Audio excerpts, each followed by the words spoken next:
রতন, কিরে, পিঠা বিক্রি কেমন চলছে? হ্যাঁ মোড়ল মশাই, আমার পিঠা বিক্রি সবসময় ভালো চলে। আর এখন তো আগের চেয়েও বিক্রি অনেকটা বেড়ে গেছে।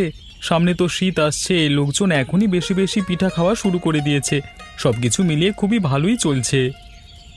বাজারে তো এখনো সব দোকান বন্ধ দেখা যাচ্ছে। এদিকে তো আমার প্রচণ্ড ক্ষুধা পেয়েছে। তোর গিন্নিমার অসুখ আর চাকর বাকর সবাই এখন ছুটিতে, তাই তোর কাছে এলাম পিঠে খেতে। আরে মোড়ল মশাই, আপনি এত ইতস্তত করছেন কেন? আপনি ভেতরে এসে বসুন না। কোন পিঠা খাবেন আমাকে বলুন, আমি এক্ষুনি দিচ্ছি। তোর দোকানে সব থেকে বেশি যে পিঠা বিক্রি হয় সেটাই আমাকে দে, খেয়ে দেখি। তাহলে আজকে সারাদিন তো আপনাকে বাইরেই খাবার খেতে হবে, তার সাথে গিন্নিমাকেও তো। হ্যাঁ, তার জন্যই তো বাজারে আসলাম কিছু খেতে। খেয়ে তোর গিন্নিমার জন্য বাড়িতে নিয়ে যেতাম। এখন যেহেতু শীত চলে এসেছে, তাই দোকানিরা প্রায় একটু দেরিতে দোকান খোলে। আপনি চাইলে আমার কাছ থেকে আরও পিঠা খেতে পারেন, আর চাইলে গিন্নিমার জন্য নিতে পারেন। আচ্ছা, তাই দে। তুই তো দারুণ বানাস পিঠা। এই নিন, খুব ভালো করে প্যাকেট করে দিয়েছি, অনেকক্ষণ গরম থাকবে।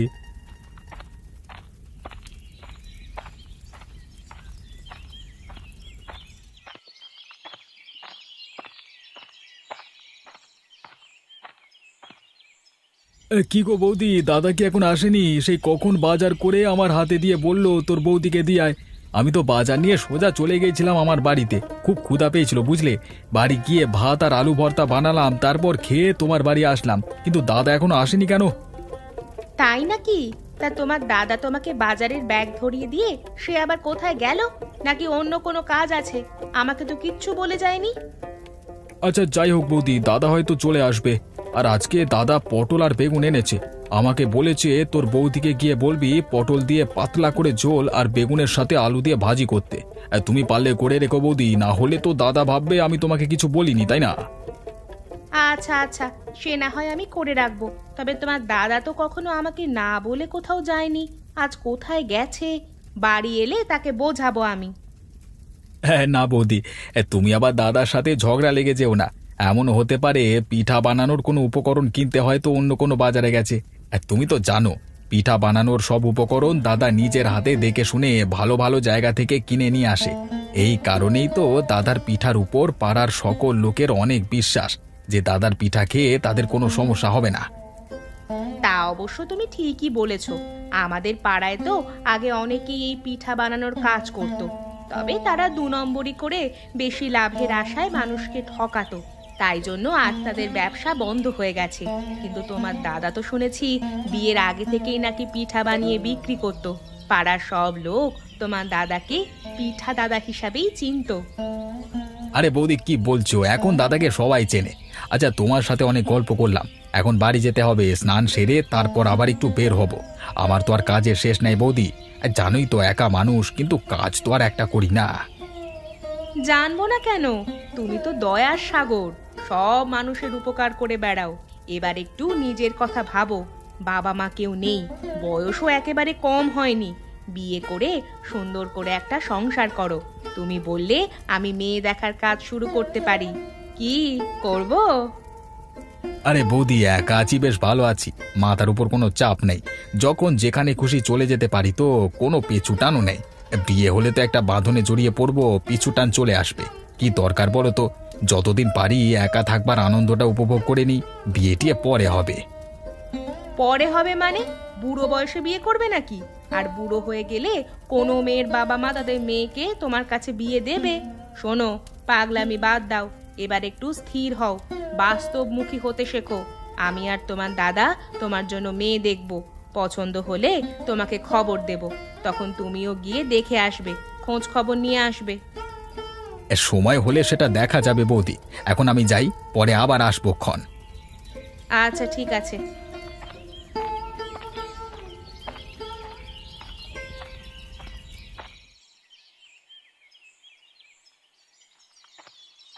কিরে সুবল, তোর কি কষ্ট হয়ে যাচ্ছে? কষ্ট হয়ে গেলে ঝুড়িটা আমার কাছে দে, আমি নিয়ে যাচ্ছি। আজ তো অনেক রোদ উঠেছে রে, আমি সেই কখন থেকে ঘামছি। দিয়ে দে আমাকে ঝুড়িটা দে। তুইও বেশ ঘামছিস দেখছি। আরে দাদা, তুমি যাও তো, আমার মোটেও কষ্ট হচ্ছে না। আমার এসবের অভ্যেস আছে। আরে তাতে কি হয়েছে, এতক্ষণ তুই নিয়েছিস, এখন আমাকে দে, আমি নি। তাহলে আর কারোর উপর বেশি চাপ পড়বে না, আরামসে যেতে পারবো। তাছাড়া এইদিকে রাস্তাগুলি তো খুবই খারাপ, তাই কোনো গাড়ি এমনকি কোনো রিক্সাও আসতে চায় না রে। পায়ে না হেঁটে তো আর উপায়ও নেই। অগত্যা কি আর করা যায়, পায়ে হেঁটে শ্বশুরবাড়ি যেতে হবে। হ্যাঁ, তার ওপর আবার দুদিন আগে বৃষ্টি হয়েছে। বৃষ্টিতে আরো কাদা কাদা অবস্থা হয়ে গেছে। আর তো বেশি দূর নেই, চলেই এসেছি। আর একটু কষ্ট করতে হবে আমাদের। আমিও তো ক্লান্ত হয়ে গেছি এত রোদের মধ্যে হাঁটতে হাঁটতে। উফ, এত অল্পতেই তোমরা যে কেন এত ক্লান্ত হয়ে যাও বুঝি না। আমার মাথার উপর আরো 10টা বস্তা দিলেও আমার কোনো ক্লান্তি বোধ হবে না। শরীরটাকে একদম সব কিছুতে মানিয়ে ফেলেছি, বুঝলে? হ্যাঁ হ্যাঁ, দেখবো। যদি একবার অসুস্থ হয়ে যাস তখন কিন্তু কোনো ডাক্তার বুদ্ধি দেখাবো না, আগেই বলে দিচ্ছি। এখন বারবার বলছি আমার কাছে দে, কান দিয়ে কথা যাচ্ছে না নাকি? আচ্ছা, আর ঝগড়া করো না। বেশিক্ষণ তো লাগবে না আমাদের যেতে।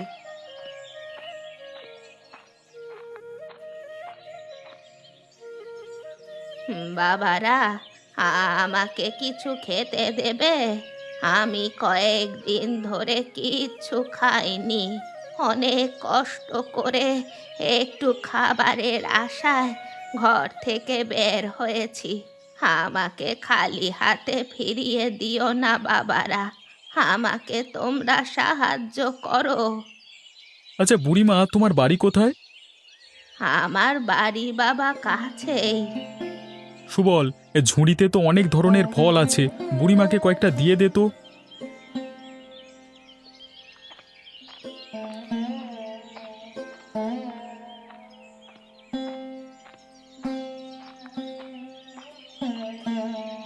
আমাকে একটু সাহায্য করে যাও তোমরা। আমার ছেলেমেয়েরা আমাকে দেখে না, আমি তেমন কোনো কাজ করতে পারি না, তাই আমার কপালে সামান্যতম খাবারও জোটে না। তোমরা যদি আমাকে একটু দয়া করতে, তাহলে একটু খেয়ে বাঁচতাম আমি। আমাদের কাছে আপাতত কিছু ফল আছে, আপনাকে কিছু ফল দিয়ে দিচ্ছি, নিয়ে যান। এই ক্ষুধার্ত মানুষটাকে তোমরা খাবার দিয়ে দিয়েছো। সৃষ্টিকর্তা যেন এর উত্তম প্রতিদান তোমাদেরকে দান করেন। আমি তোমাদের জন্য অনেক আশীর্বাদ করছি। তোমরা জীবনে অনেক বড় হও।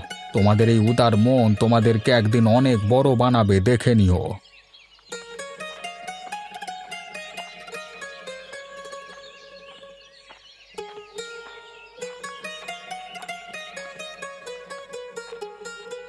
তোমরা কি গো? তোমাদেরকে তো কখনো এই গ্রামে দেখিনি আগে। এটা হচ্ছে আমার গ্রাম।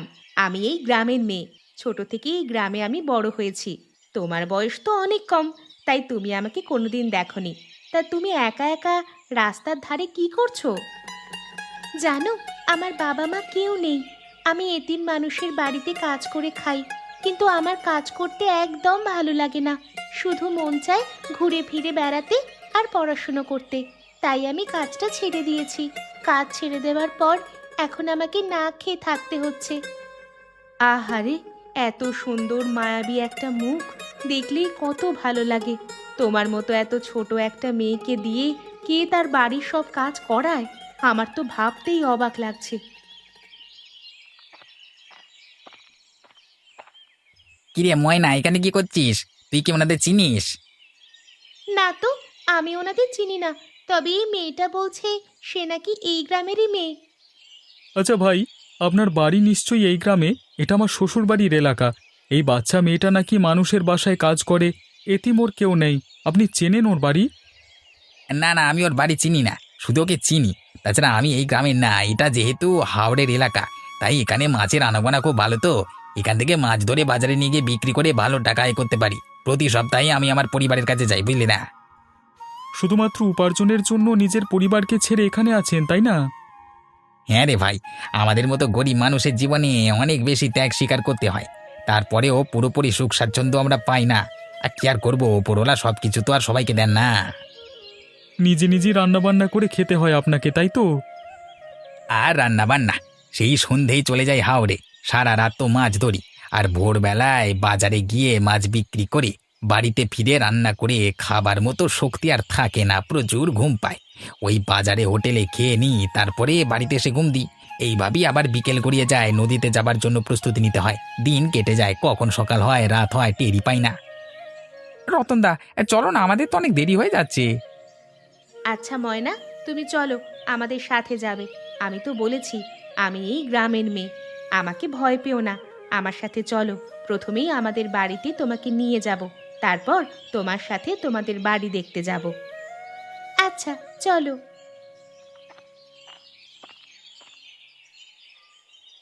ও বাবা, আমরা এসে গেছি। কোথায় তুমি? ঘরে আছো নাকি? আরে মা, কি খবর তোর? বাবাজি কেমন আছো?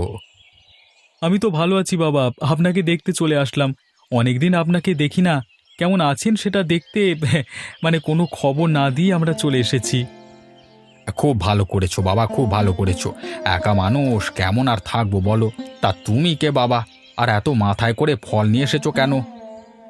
বাবা, ও আমার প্রতিবেশী, সব সময় আমাদের সাথেই থাকে। ওর কেউ নেই এতিম, আর আমরা ওকে আমাদের পরিবারের লোক হিসেবেই ভাবি। তা বেশ, তা বেশ। কি ময়না, তুই আমার মেয়ের সাথে কোথা থেকে আসলি? আমার মেয়েকে তুই চিনিস নাকি? না তো, চিনতাম না, কিন্তু এখন চিনি। খুব ভালো তোমার মেয়ে, আমাকে অনেক আদর করে। আচ্ছা বাবা, তোমরা সবাই ঘরে চলো, বাদ বাকি কথা এখানে দাঁড়িয়ে দাঁড়িয়ে বলবে নাকি?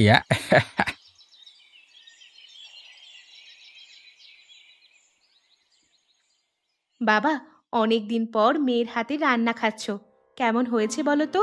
মেয়ের হাতে রান্নার স্বাদ কি মনে আছে, নাকি ভুলে গিয়েছিলে বাবা? মেয়ের হাতের রান্নার স্বাদ সেটা সবার বাবার কাছেই অমৃত, অসাধারণ। কোনো বাবাই সেটা ভুলতে পারে না রে মা। শুধু বছর কেন, যুগ যুগ পর খেলেও সেই স্বাদের কথা মনে থাকে। আচ্ছা বাবা, আপনাদের পাড়ায় কি গরিব লোকের সংখ্যা বেশি? না মানে আসবার সময় অনেককেই দেখলাম ভিক্ষে করছে, তাদের কাছে শুনলাম তাদের ছেলেমেয়েরা নাকি তাদেরকে দেখে না। ছেলেমেয়েদের যদি ধনসম্পত্তি থাকতো তাহলে তারা কি তাদের বাবা মাকে দেখতো না? আমাদের গ্রামের বেশিরভাগ মানুষই নিম্ন মধ্যবিত্ত, অথবা বলতে পারো নিম্নবিত্ত। আর সন্তানদের অর্থ সম্পত্তি না থাকলে কি আর তার বাবা মাকে দেখবে না? এটা আবার কেমন কথা? হ্যাঁ বাবা, সেটাই তো বলতে চাচ্ছি। ধনসম্পত্তি থাকলে তো বাবা মাকে দেখবার কথা, আর যদি নাও থাকে তারপরেও তো তারা তাদের বাবা মাকে ফেলে দিতে পারে না। কিন্তু আপনাদের এলাকাতে এসে কেমন জানি সবকিছু গোলমাল লাগছে। এটা বাবা মানুষের যার যার স্বভাব শিক্ষা বলতে পারো। তারা কোন কাজ করবে, কোন কাজ করবে না, এটা তাদের পরিবার থেকেই তো তারা শিক্ষা পেয়ে থাকে। শুধু ছেলে মেয়েদেরকে দোষ দিলেও হয় না বাবা। অনেক ক্ষেত্রে দেখেছি বাবা মায়েরও অনেক দোষ থাকে। অনেক সংসারের ছেলে, ছেলের বউরা তাদের শ্বশুর শাশুড়িকে যত্ন করে না, দেখে না। তাদের সন্তানেরা তো সেসব দেখেই বড় হয়, আর বড় হয়ে তারাও তাদের বাবা মাকে দেখে না। তারা হয়তো ভাবে এটাই উচিত কাজ। আপনি বাবা একদম ঠিক বলেছেন। আচ্ছা বাবা, আমি রাস্তায় আস্তে আস্তে একটা কথা ভাবছি, আর এই ক্ষেত্রে আপনার সাহায্য আমার দরকার। আপনি যদি রাজি থাকেন তাহলে এই কাজটা আমি এখান থেকে করতে চাই। আর নিশ্চয়ই বলে ফেলো বাবা। আমি জানি তুমি যেটা করবে ভেবে চিন্তে ভালো কাজ করবে। তোমার সকল ভালো কাজের সাথে আমি তো আছি। বাবা, আমি এই গ্রামের মানুষদের জন্য একটা মহা ভোজের আয়োজন করতে চাই, তবে এক্ষেত্রে আমি একা করতে পারবো না। সুবল আমাকে সাহায্য করবে বলেছে, তার সাথে আপনি চাইলে আপনিও যোগ দিতে পারেন। তাছাড়া এলাকার লোকদেরও তো আমি তেমন চিনি না, তাদের বাড়ি বাড়ি গিয়ে নিমন্ত্রণ করতে যাব, তখন আপনাকেও আমার সাথে যেতে হবে। এত টাকা তুমি পাবে কোথায়? আমার তো কিছু জমানো টাকা ছিল বউ, সেটা তো তুমি জানোই।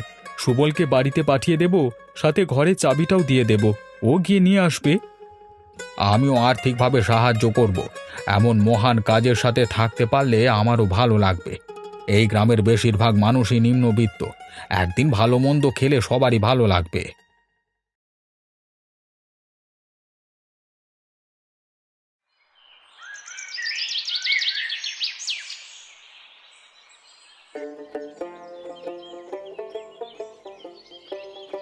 আসলেই বাবা, ভালো কাজ করলে মনটা অনেক ভালো লাগে।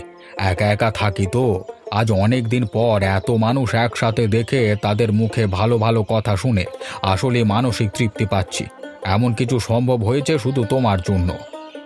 কি যে বলেন না বাবা, যে কোনো বৃহৎ কাজ কি কখনো একা করা যায়? আপনাদের সবার সহযোগিতা ছিল বলেই তো এই কাজটা আমি করতে পেরেছি। আমি যতদিন বেঁচে থাকব তোমার এই ধরনের মহৎ কাজের সাথে আমিও যুক্ত হব। তুমি সব সময় আমাকে পাশে পাবে।